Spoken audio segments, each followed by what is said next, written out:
आज तक आपने झारखंड को किस रूप में देखा है? कोयला, खदानें, जंगल और एक गरीब राज्य। लेकिन अब कहानी बदल रही है, क्योंकि झारखंड धीरे धीरे बन रहा है इंडिया का अगला आईटी हब। और ये सिर्फ एक अफवाह नहीं है, इसके पीछे है एक पूरी प्लानिंग, एक पूरा गेम प्लान, जो अगर सफल हुआ तो झारखंड की तस्वीर हमेशा के लिए बदल जाएगी। सोचिए, एक ऐसा राज्य जहां पहले लोग नौकरी के लिए बाहर जाते थे, आज वही राज्य आईटी कंपनियों को बुला रहा है। रांची, जामशेदपुर, धनबाद, ये शहर अब सिर्फ इंडस्ट्रियल नहीं बल्कि डिजिटल बनते जा रहे हैं। सरकार ने शुरू किया है एक बड़ा mission, IT parks, startup ecosystem, digital infrastructure. Jharkhand में अब बन रहे हैं मॉडर्न आईटी कैंपसेस, जहां काम करेंगे हजारों युवा। लेकिन सवाल ये है, अचानक झारखंड में आईटी हब क्यों? क्यों कंपनियां बेंगलुरु, हैदराबाद छोड़कर झारखंड की तरफ देख रही हैं? इसका जवाब छुपा है एक सिंपल चीज में, कॉस्ट। बैंगलोर में एक ऑफिस चलाने का खर्च झारखंड के मुकाबले कई गुना ज्यादा है। महंगे रेंट, ट्रैफिक, ओवरक्राउडिंग, कंपनियां परेशान हो चुकी हैं। और इसी मौके को झारखंड पकड़ रहा है।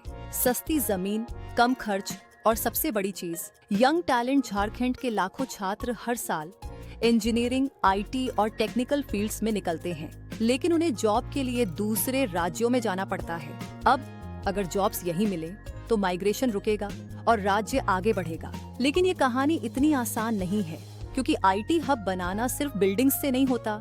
इसके लिए चाहिए high speed internet, stable electricity, good infrastructure, skilled workforce, और यही झारखंड को करनी होगी।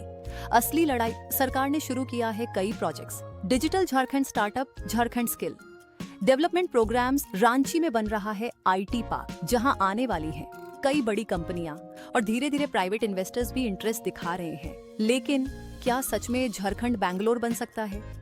आंसर है यस, लेकिन धीरे धीरे। क्योंकि हैदराबाद भी एक दिन में आईटी हब नहीं बना था, बैंगलोर भी ओवरनाइट नहीं बना था।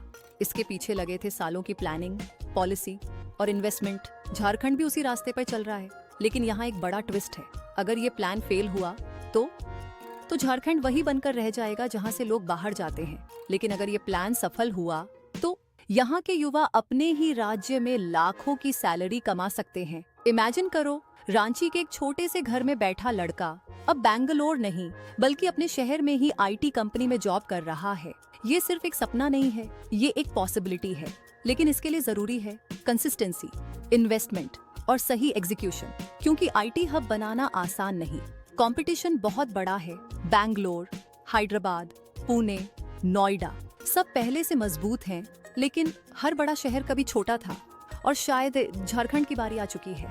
आज अगर ग्राउंडवर्क सही हुआ तो आने वाले 5-10 सालों में झारखंड का नाम इंडिया के टॉप आईटी राज्यों में हो सकता है। और उस दिन लोग कहेंगे, झारखंड वो तो इंडिया का सिलिकॉन वैली बन गया। लेकिन अभी ये सिर्फ शुरुआत है। अब सवाल आपसे है, क्या आपको लगता है झारखंड सच में आईटी हब बन सकता है, या ये सिर्फ एक सपना है? कमेंट में जरूर बताना। और अगर आपको ऐसे ही रियल और पावरफुल कंटेंट पसंद है तो चैनल को सब्सक्राइब करना मत भूलना।